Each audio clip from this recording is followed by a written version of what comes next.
Hello, everybody, and welcome. This is our first IFLA Africa Climate Change Working Group session of 2025. Thank you for joining us. I'm so excited that we finally are sitting here with Erman and Steve to look at aspects of insurance and how landscape architects can fit into this whole insurability discussion. I'm not going to make a hash of your work. I'm just really delighted to have you join us from, are you both in New York, Steve? Boston. I'm in New York. So we have this amazing team who, I don't know what time it is on your side, presuming it's early.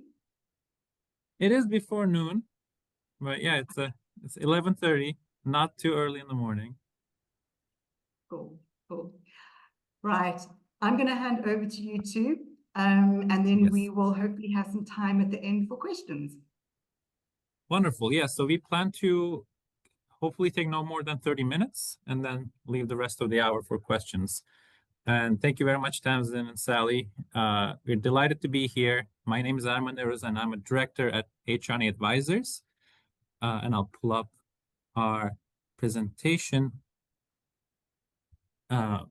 So we'll start with a quick introduction to HRNA and Insure. As I said, I'm a director at HRNA. I've been with the firm for 7 years. I work with local and national governments on infrastructure planning and financing, real estate and economic development, and how those things intersect with climate adaptation.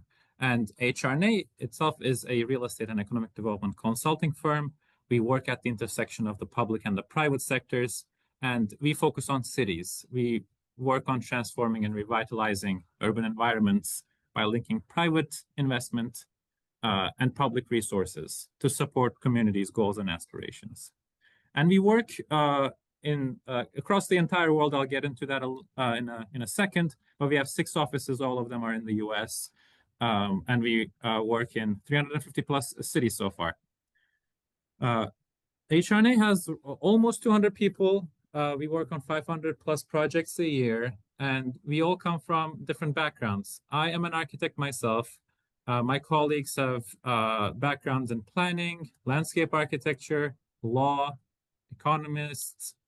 Some are former city officials, some are executive directors, and this wide breadth is something that really helps us help public sector entities with the wide variety of problems that they deal with, which is reflected in our broad set of practice areas. We do a lot of work in real estate economic development, transit-oriented development, climate, urban tech, parks and open space, housing, broadband, and projects are obviously interrelated. And the issue that we're going to talk about today, community-wide insurability planning, depending on where it is, what the risks are, touches on multiple practice areas.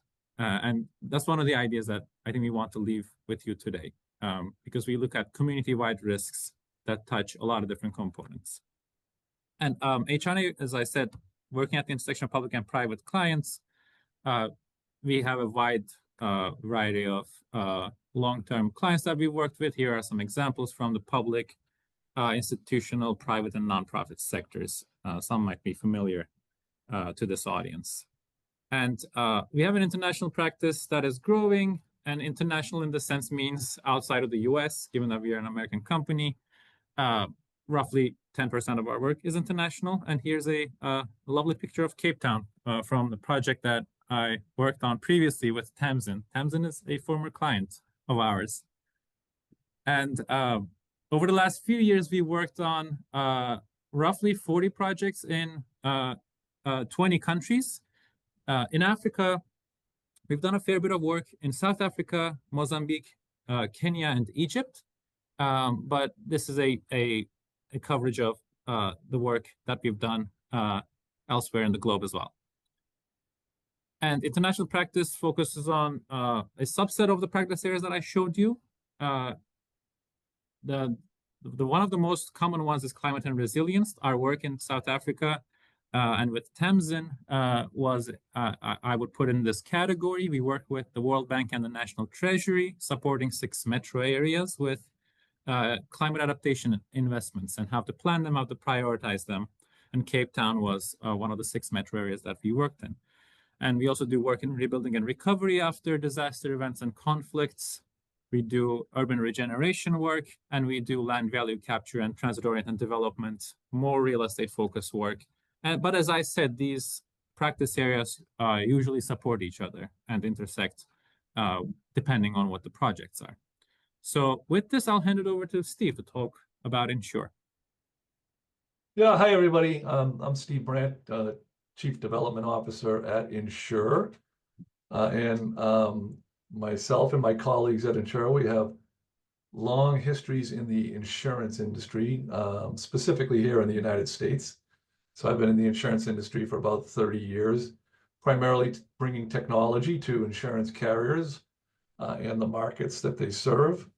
My other colleagues worked inside insurance companies in the operation. So we understand insurance really well.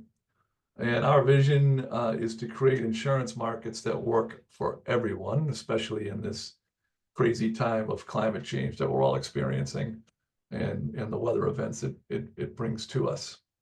Go ahead, Rahman. So our vision, insurance markets that work for everyone, it's a lofty vision, but it's one that we have to strive for because increasingly we see insurance coverage gaps growing across the globe.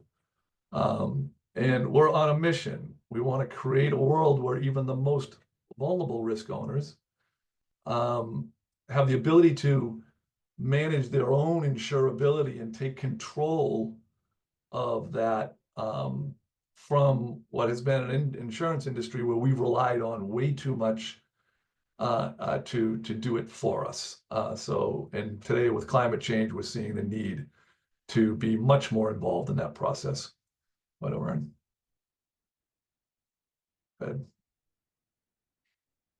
We focus in 3 key areas to achieve our goals. One big one, close the protection gap.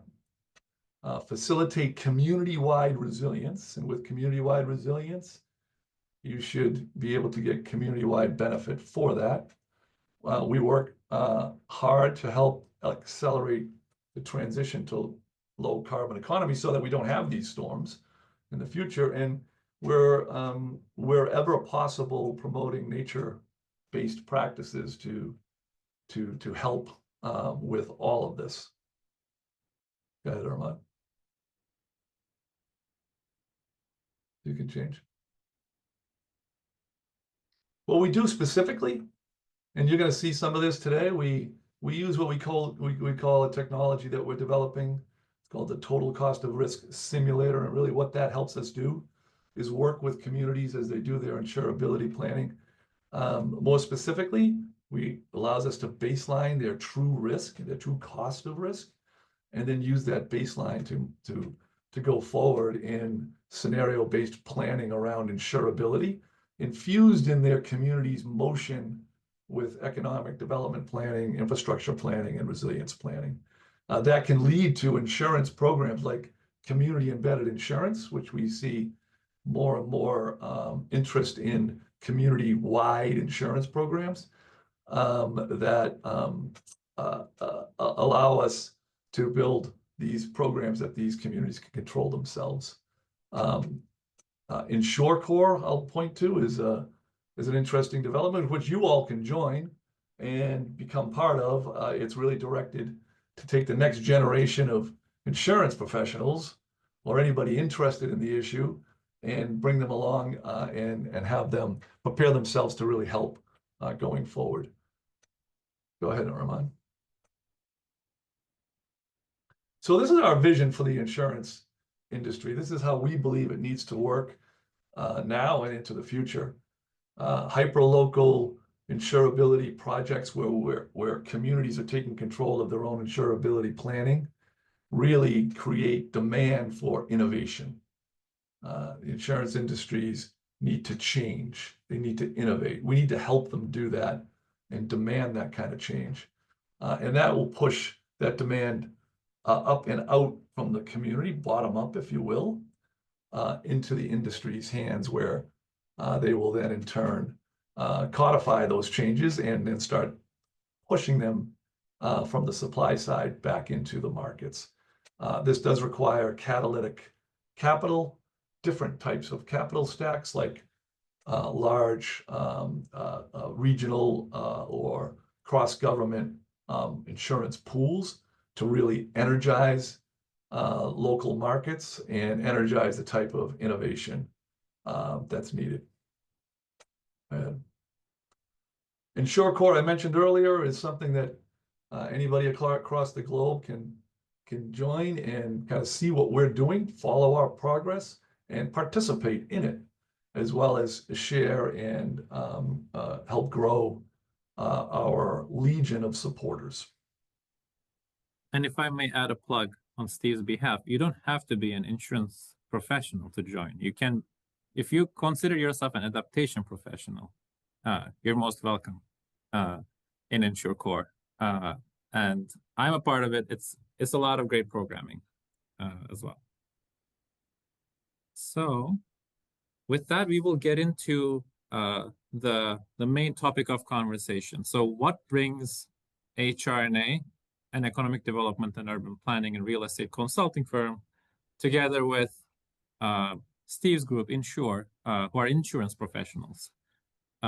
It previously seemed like an interesting partnership, but now more and more relevant and something that needs to be done in communities. So, Steve, would you like to kick us off with?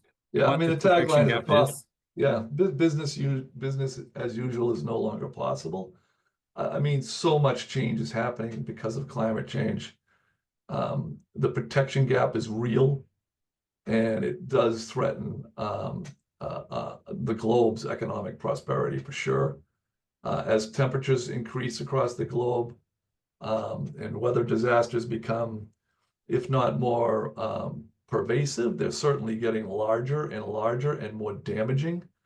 And that is really causing a lot of problems. And the protection gap because of that is growing. And it really is the protection gap that is the key to resilience, as we'll talk a little bit more as we go along. We see insurance as infrastructure, so this will be familiar to the group on the phone for sure. We all know what infrastructure is, but people don't think about insurance as infrastructure, but it is a key element to a community's resilience. It underpins so many of the things that we do in society. And when it comes to communities, it underpins all of their ability to really grow economically, protect their property, borrow money, and plan and build for their futures. And we have to treat it as infrastructure when we think about solving the protection gaps, and we'll talk a little bit about what that means. And it was this observation that insurance is infrastructure that really brought us together. Because if we treat insurance as infrastructure, it becomes a problem that can be planned proactively by local governments or the public sector in general. It no longer becomes this, conceptual, vague financial concept that we know it is everywhere, all around us, all aspect of economic life. But once we find a framework through which we can think of it as a planning problem, a local planning problem, it becomes a very powerful tool. And the framework by which we do that together is, it starts with looking at community resilience as a function of risk mitigation and risk transfer. So risk mitigation is done through climate adaptation investments. And this is the part that I believe will be very familiar to this group, because climate adaptation investments can include a lot of interventions, climate adaptation in infrastructure and the nature-based solutions that landscape architects play a very big part of in designing. And those things, from the perspective of risk planning, are things that lead to risk mitigation. They reduce reduce the risk that a community is exposed to. If you have a seawall, that it reduces your flood risk. If you strengthen your homes for fire or for flooding, that reduces risk. Then there is the other side of it, risk transfer. And insurance is a tool that enables transferring a risk to a private entity, meaning an insurance company. And for them to be willing to take that on, they need to understand the risk. The risk should be low enough, and they need to work with a partner that understands the risks that they're exposed to and are willing to be proactive to reduce them. So these things are very interrelated, and that was the innovative framework that HRNA and Insure together came up with to help local communities. And we will talk through some projects that we're currently doing together on how that is being implemented at the local community level. And I'll very quickly go through this. As we said, the large and growing protection gap creates liabilities that are not funded right now, meaning if an event happens, they're taken on by local communities themselves, households, etc. And these existentially threaten the communities. And to protect these communities, community leaders themselves are the best positioned to solve this problem at the local level. And as we have been discussing, HRNA Insure's approach aims to empower communities to take back control and plan for their future insurability. And I'll also go through that very quickly because this is what ties to our work. The total cost of risk simulator is the calculation or the quantitative analysis that underpins the implementation of the framework that we just outlined. We need to know the total cost of risk that a community is exposed to then use that knowledge and then prioritize or plan investments. So for that, we look at different components of cost that a nature event or a climate event might lead to. These can be loss costs. When a disaster hits, there will be economic losses. There could be climate adaptation costs, like the capital cost of an adaptation investment, like a seawall, will be under this category. There will be risk transfer costs. The money you pay to transfer your risk, the insurance premiums, will be under this category. And then there will be response and recovery costs after an event. So we try to calculate all of these things. We try to quantify them and then bring them all together into what we call the total cost of risk. And then with this analysis, we also look at who takes on this risk, because that is another important question. Whose balance sheets do these costs fall on? And this can be individuals or households. When an area is flooded, if your house gets damaged, and if you don't have insurance, you have to fix your home. And that means you take on the cost. Or if you have an insurance, it will be the insurers who take on the cost. If a piece of infrastructure gets damaged, like roads or a wastewater treatment plant, like an example that we will show in a second, if that piece of infrastructure is uninsured, it will be the government's. And there could also be other actors like philanthropies or NGOs. So our analysis looks at all of the costs that a community can be exposed to and then whose balance sheets they fall on. And why this is a new method is these are really not typical costs that are considered in cost-benefit analyses when you are trying to prioritize different infrastructure investments as a local government. So we're trying to offer a more comprehensive view of risk and of cost. Just to add to that, Roman, Yes, this type of analysis is very similar to what an insurance company or the insurance industry does for themselves regarding the insurance coverage that they have in the markets to protect their businesses and to make their businesses perform optimally. It is not done anywhere in communities across the globe, but it needs to happen. It is an accounting that needs to happen, given what we're facing today with climate change, so that cities, states, countries, communities truly understand at a base level what they're facing before they can start to plan appropriately. Thank you. Would you like to keep going? I think here I'll make a point, and you can kind of go into more detail, Armand. Mhm.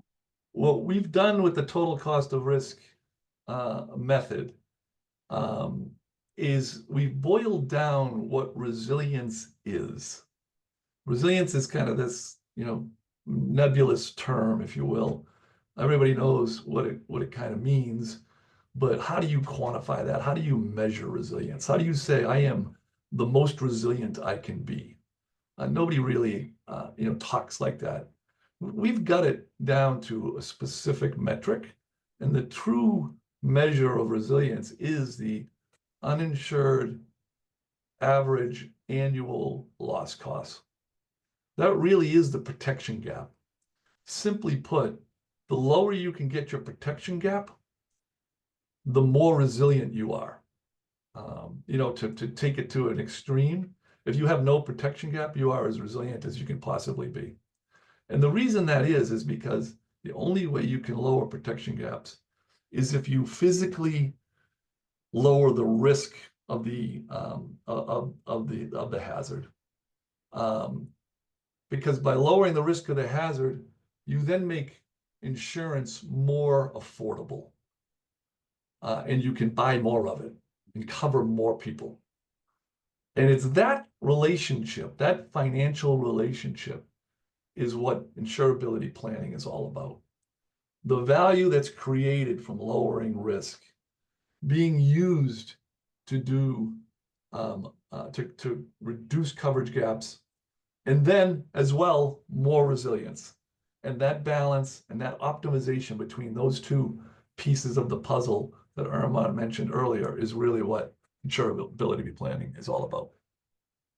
Yes, and how that balance can be done or analyzed in practices, we can use this metric, uninsured average annual loss cost, which simply means expected annual losses from future climate-related events and calculating the portion that is currently uninsured. We can use this metric to analyze different investment scenarios and evaluate how much they reduce the uninsured average annual loss cost and compare that with the cost of the investment, and then come up with some sort of a return on investment metric. And here is a little diagram that we had built for a project that we're currently doing together.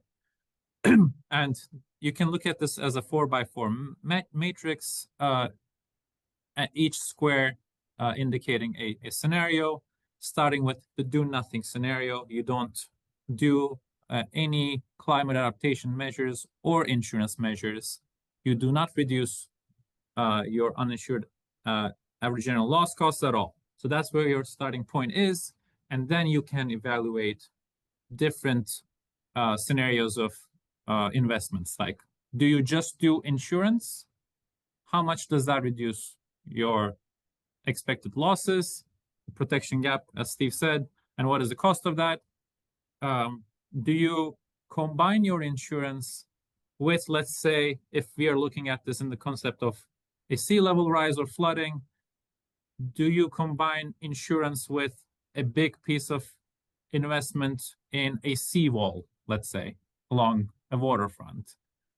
How much does that reduce your average annual loss cost, and how much does that cost?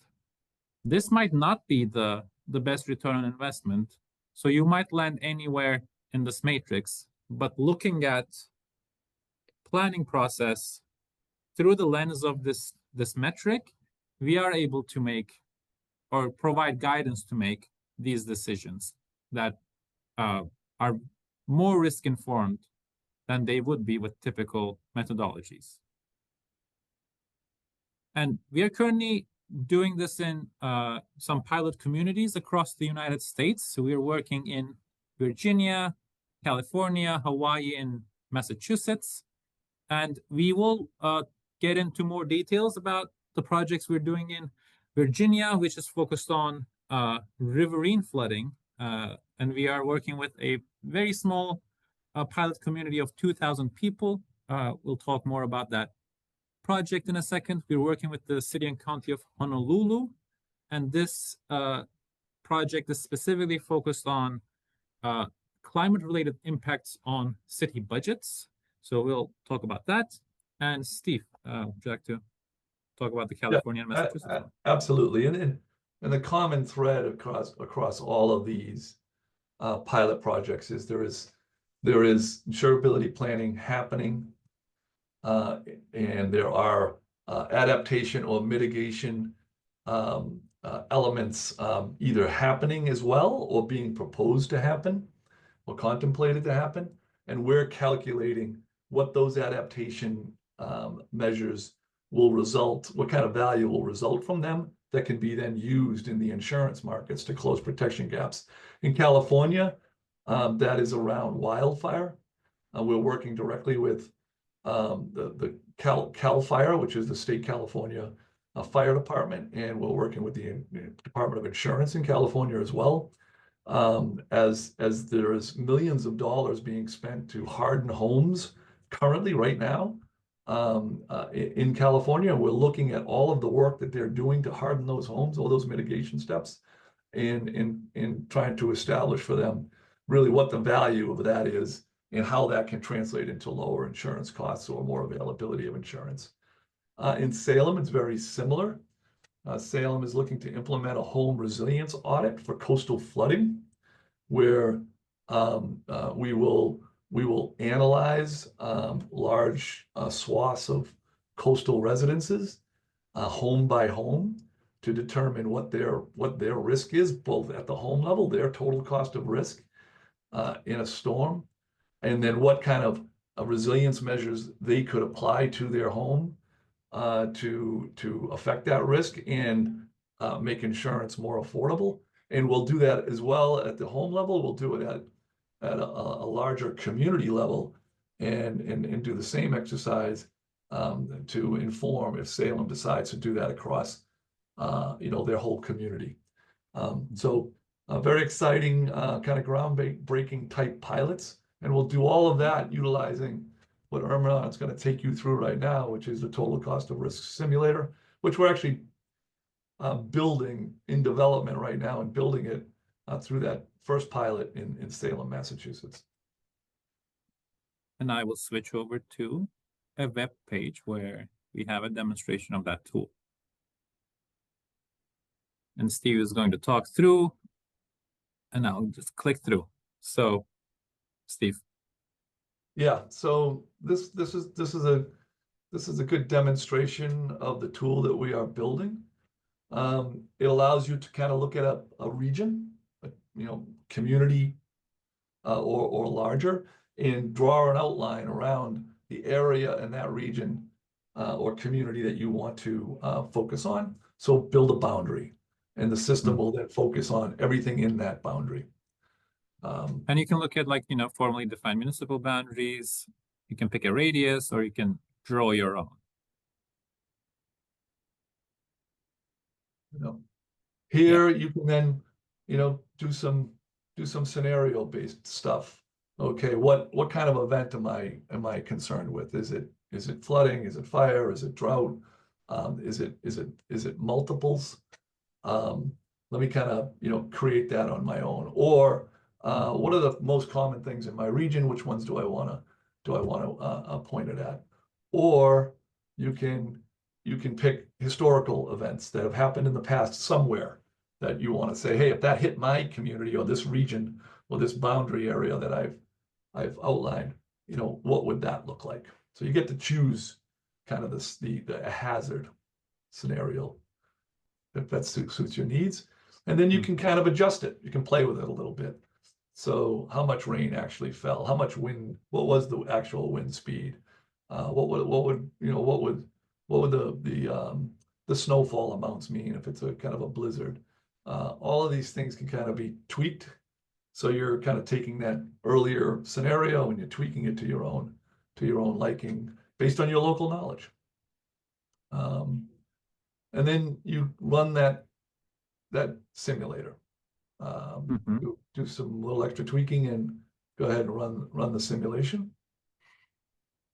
And it gives you kind of a macro view of the boundary. So in the dark color, you'll see the boundary that was chosen for this simulation, but it'll also expand beyond that boundary, just so you kind of have some context. And that's what you see in the lighter color orange. And it will give you a sense of what's going on around the damages that or how the hazard behaved.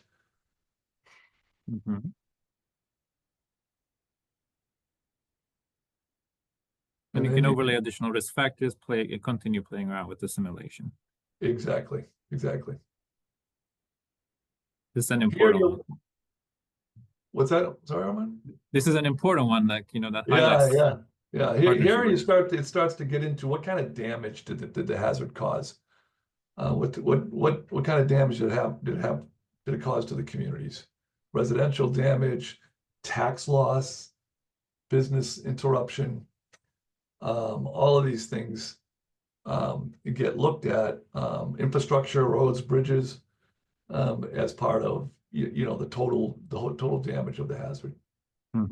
And it is from, again, I'll mention from the perspective of local government planning, quantifying these costs across different categories provides extremely valuable information, because through this, then going back to that framework, we will be able to define the investments that may be needed. And some of those investments will be nature-based solutions, parks and open spaces working as climate adaptation, infrastructure, seawalls, home hardening, etc., which, again, HRNA collaborates a lot with landscape architects. So this all comes together at this level.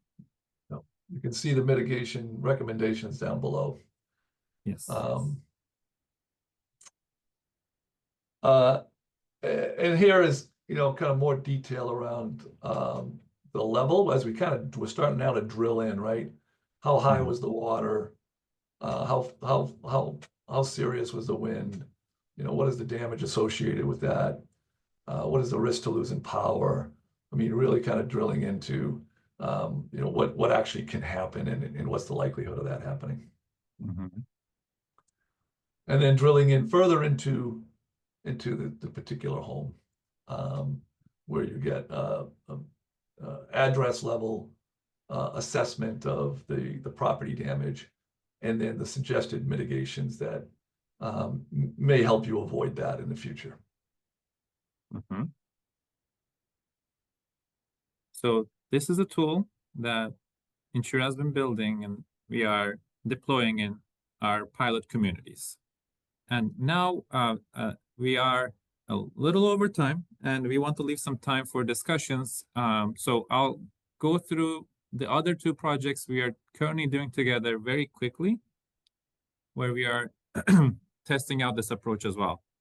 They are quite different than the work that we just went through in Salem, but uses similar principles. So in Narrows, Virginia, as I mentioned, which is a very small town in Virginia, 2,000 people, and it's at the confluence of 3 rivers. So they are exposed to very serious flooding risks, and they have had several big floods in the past few years, including the recent Hurricane Helene, and they're also going through some very high level of rain as we speak these days.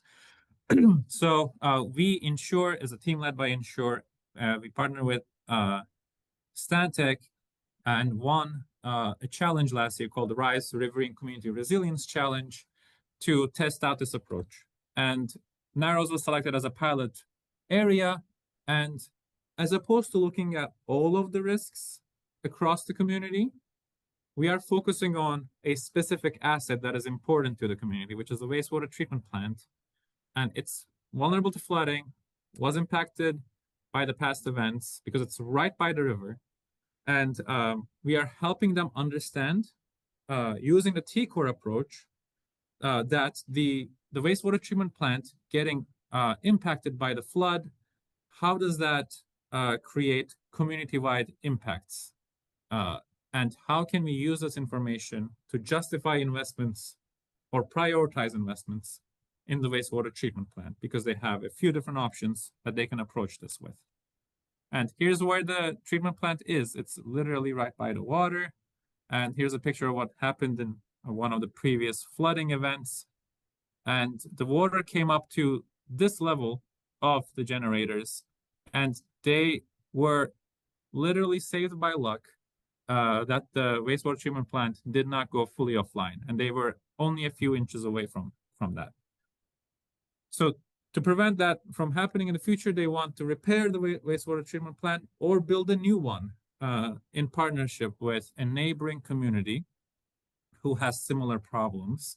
So we are using the T-Core approach to help them evaluate these options. And the way we do this is we look at, we start with climate hazards, then we go on to possible consequences that these climate hazards might lead to across the community, but this time specifically focused on the wastewater treatment plant. We categorize those impacts as direct impacts and indirect impacts for the entities that take those impact costs on. And those are households, businesses, communities, and some impacts can be regional. There are regional governmental entities that also are involved in Virginia. So we look at that full set of entities, based on the diagram of the T-Core approach we shared with you earlier. And we will use this information, this is an ongoing project, to evaluate the different scenarios. What happens if we do nothing? What happens if we fix the wastewater treatment plant? And what happens when we combine our wastewater treatment plant capacity with Parisburg, which is the neighboring community? And we evaluate different cost options and different wastewater treatment plant capacity and what that could enable for the town. Because one impact, for example, we're looking, which might resonate, is because the wastewater treatment plant is, it cannot grow more, town's growth potential is being limited. And that has an economic cost because you are letting go of future economic growth due to the impact that, or the wastewater treatment plant being unable to grow. So that's not something typically covered in a cost-benefit analysis for a particular asset like this. So our approach enables a more comprehensive view that includes these costs. And in Honolulu, another project that we are collaborating with Insure on, we are looking at climate-related impacts, this time on city budgets. And Honolulu's climate risks are already very prevalent across multiple different hazards. And they have coastal erosion. Properties were damaged previously by flooding in 2021. There was a landslide in 2019 that caused big damage to roads.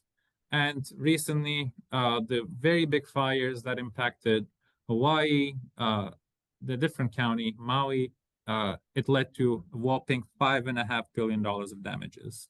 So here we start with a multi-hazard view, as opposed to, in Narrows, we're looking at only riverine flooding. Here we're looking at different hazards, increasing temperatures, rising sea levels, flash flooding, drought and wildfire, and hurricanes. And we look at what this means from the perspective of city budgets. And when these impacts or when these climate events happen, they reduce operating resources, operating revenues from the perspective of the city budget, because in the US, city budgets rely a lot on tax revenues, real estate and property taxes, sales taxes, And when homes get damaged, when economic life stops or is reduced or is impacted due to climate events, that leads to a significant reduction in tax revenues, and that impacts city budgets and their ongoing revenues, which is a very big problem. And climate hazards also increase expenditures, both operating and capital, because if pieces of infrastructure get impacted, you need to fix them, and that means new capital expenses. There will be increased staff time needed to respond to climate events. That will mean more operating expenditures. So we are looking at these impacts on the city budgets. And again, similar to what we're doing in Narrows, we quantify, we first try to categorize impacts into different categories and then define them as direct or indirect, depending on who's taking them on. So here we are looking at impacts such as personal impacts, damages to assets, economic impacts like loss of property values, loss of income, loss of productivity, tourism, community and culture impacts, other impacts, and then we look at how this is taken on differently by the city budget, other public entities, or private entities, meaning in this case, individuals, households, and businesses. And again, this is another project that's currently ongoing, and using this framework, we will quantify these impacts and then understand how, once these losses are quantified, what the city can do to reduce these losses. And that goes back to the metric that Steve was describing as the metric that we are using to understand resilience, the uninsured loss costs. And here, we can try to quantify the losses first across different components, and then do that assessment of what portion of it is uninsured and what can we do? Can we reduce it or can we transfer it? So all of this work leads to that outcome. Well, thank you very much. We spoke for a long time, and we're thankful for your attention, and we can open it up for discussion and questions. Awesome. Thanks, guys. I'm going to hand over to participants. Are there any questions, burning questions? I always have questions, but I don't want to hog the mic, so to speak. Okay, while the rest are mulling over what they're getting back to, right, so this is a forum for landscape architects, it's for designers.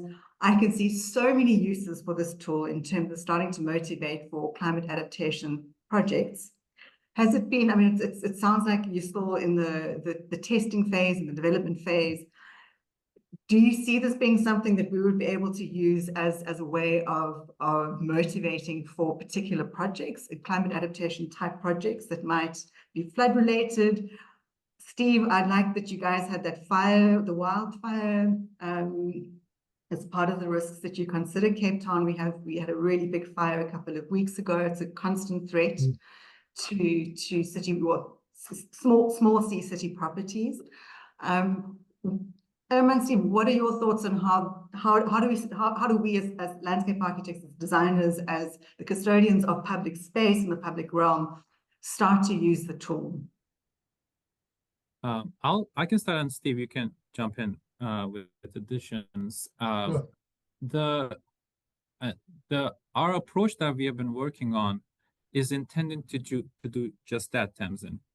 Because we work with local communities, we wanted to give this tool for the use of local communities, because this is a methodology that, as Steve said, is used by the insurance industry in assessing their risks.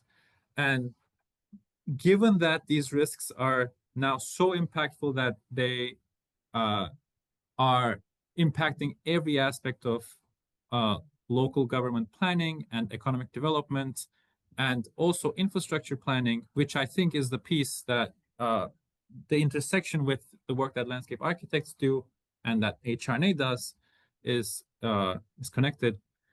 This is the lens through which we need to look at prioritization of these investments and planning of these investments. So, as you know, building on the work that you and I did, Tamsin, by that time, the certain interventions were already designed and planned. The initial scoping was done. And then we came and started to work on assessing what are the benefits of this investment and what are the costs, how do they compare.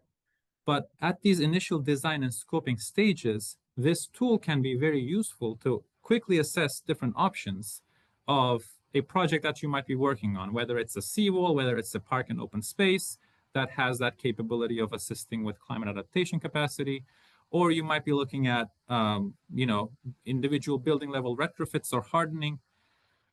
That's where we think this tool can be very useful. And it is supposed to be something that aids that planning process from the perspective of local governments and the technicians that they work with, like landscape architects, like us, the real estate and economic development professionals, or like engineers that I see our Stantec colleague, Dean, on our list of attendees. So that's where this tool is supposed to be helpful. I don't know if I answered your question as clearly as I could, but Steve, would you like to add anything to that?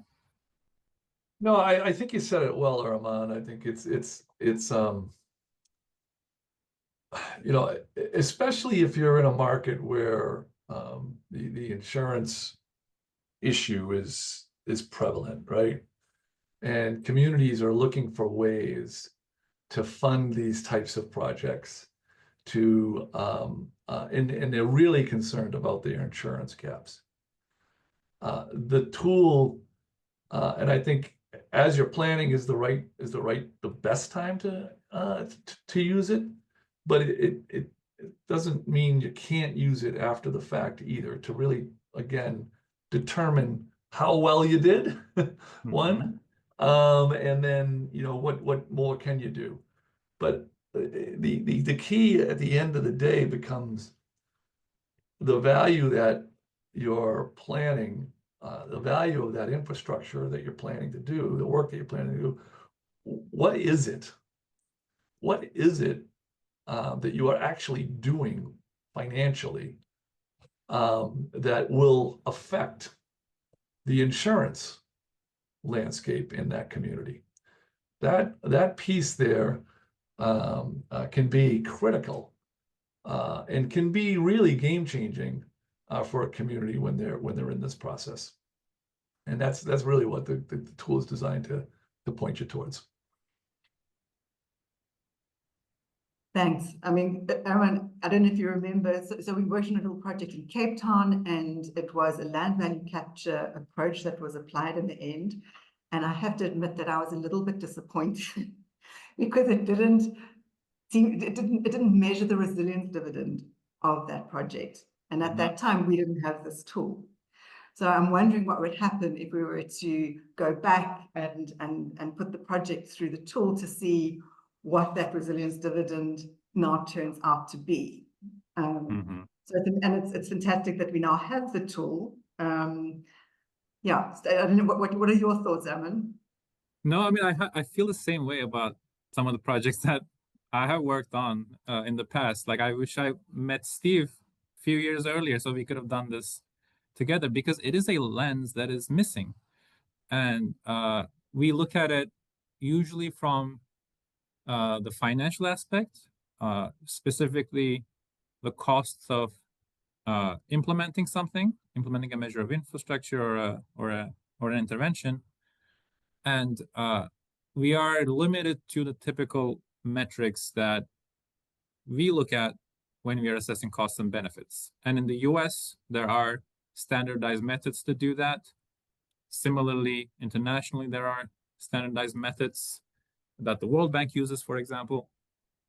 And they capture some of the components that go into a T-core analysis, but not all of them. And without that perspective, it is hard to assess the full resilience dividend. And that's what we are hoping to add to our work with the local planning efforts.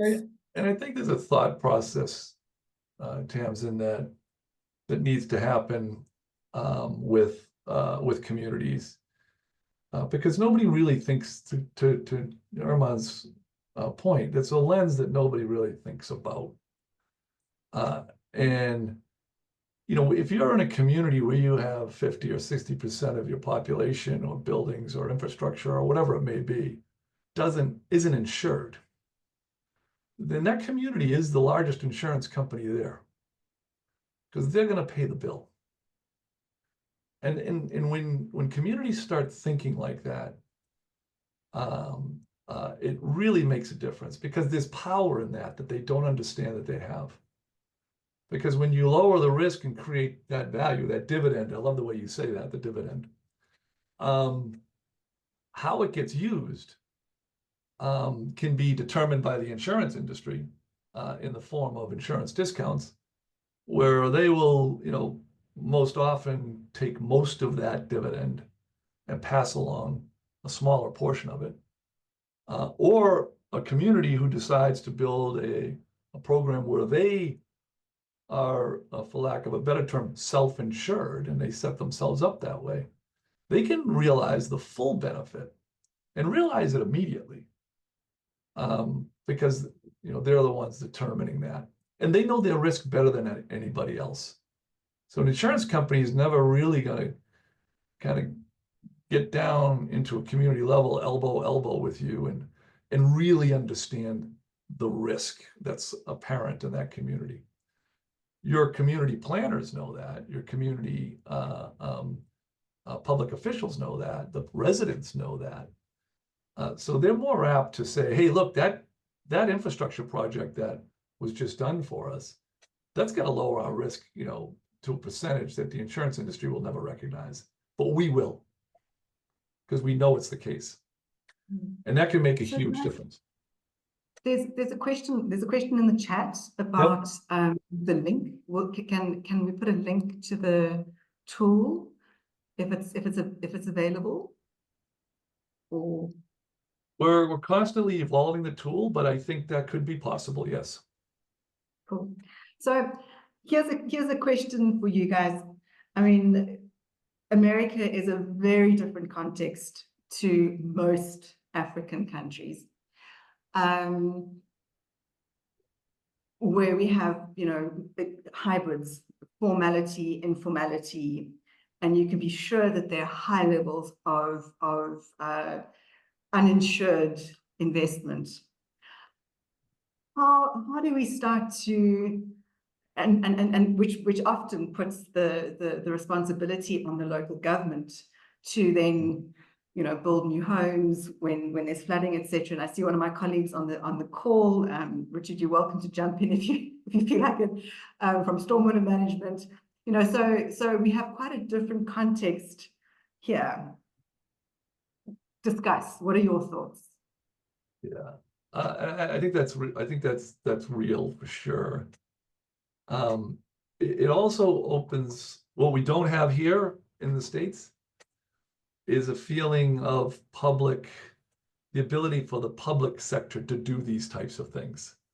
So I think you have where you have more public sector involvement, that allows you to do some things from an insurance program standpoint that much more easily than we can do in the States, i.e. kind of self-insurance, i.e. kind of pooling insurance across municipalities and across even country lines or regionally.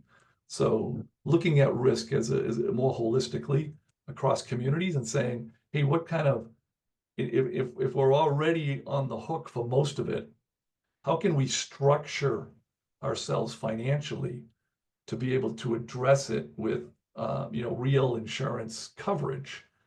And that's where the physical risk reduction piece becomes very, very important, because there are things that you can do at a community level to protect large swaths of people.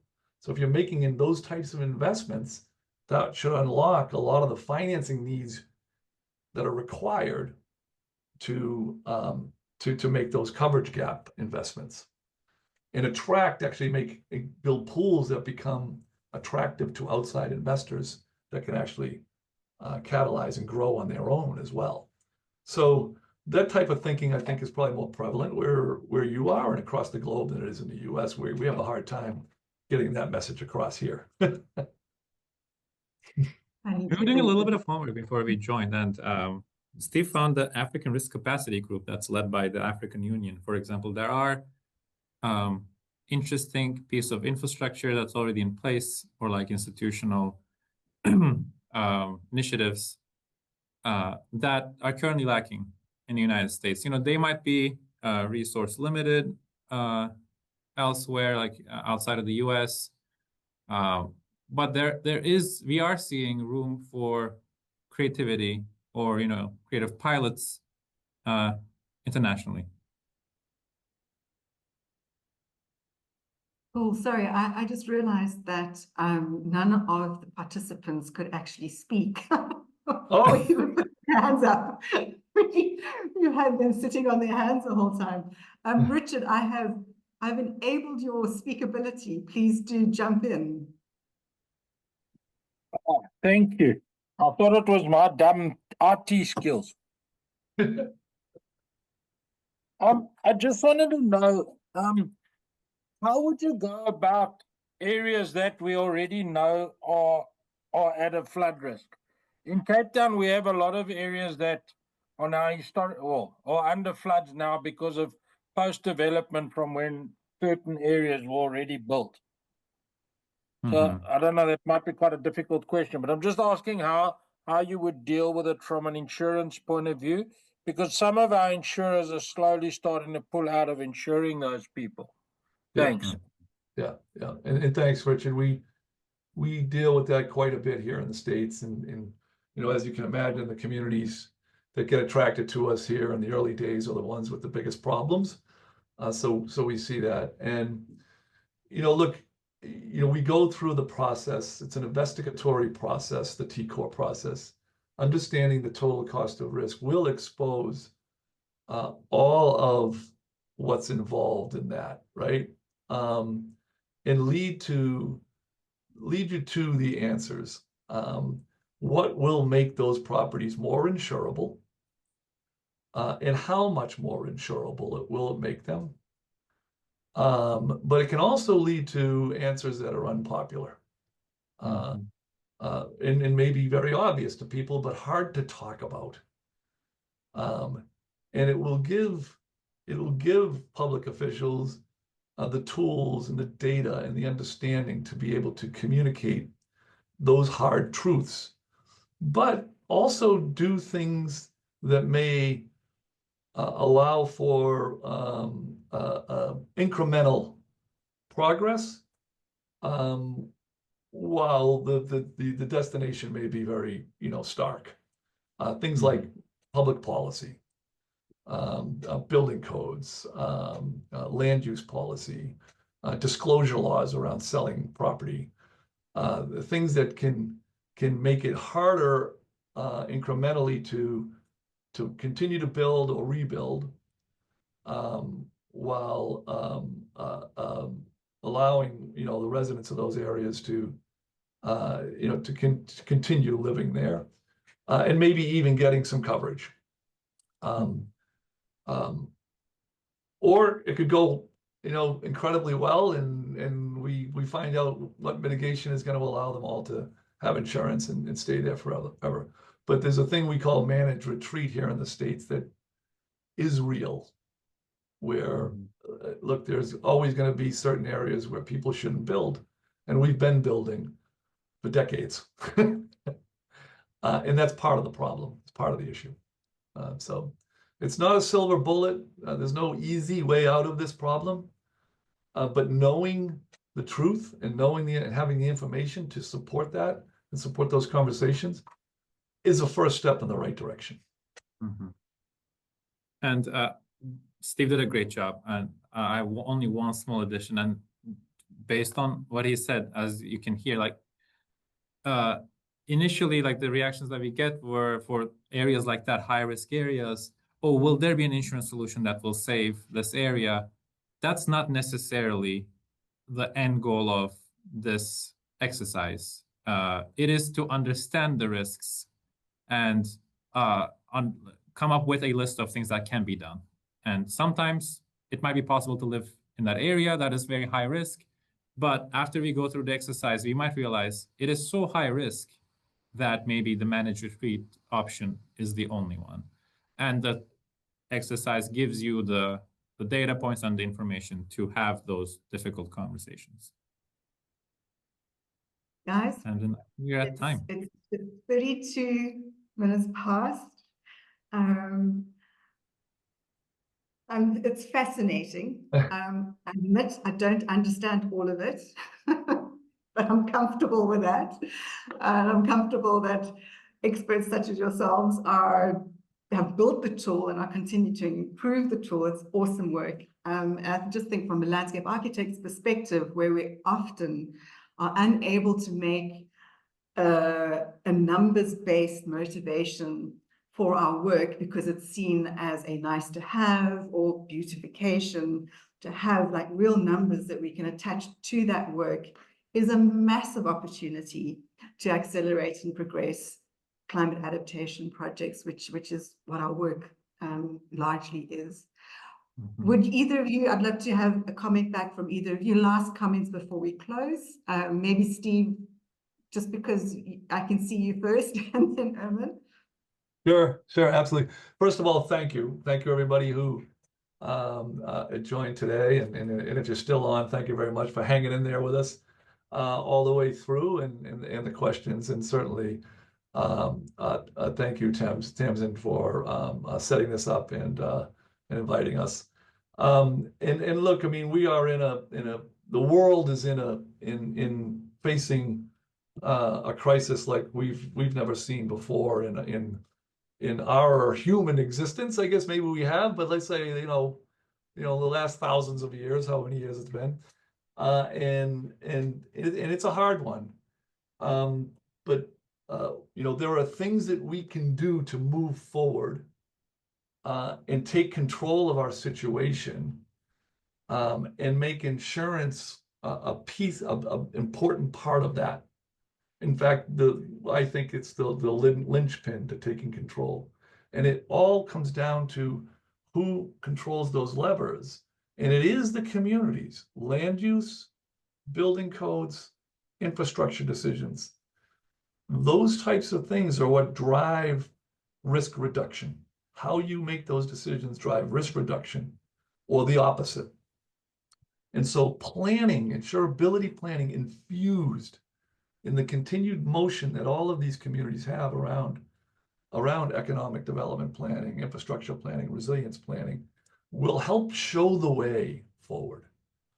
It's not an overnight solution, but if you start now, future generations are going to be much happier with our performance than they would otherwise. Let's just put it that way. So thank you all. That was beautiful, and it's going to be hard to follow that. But thank you so much, Tamsin, and thank you very much to IFLA for having us.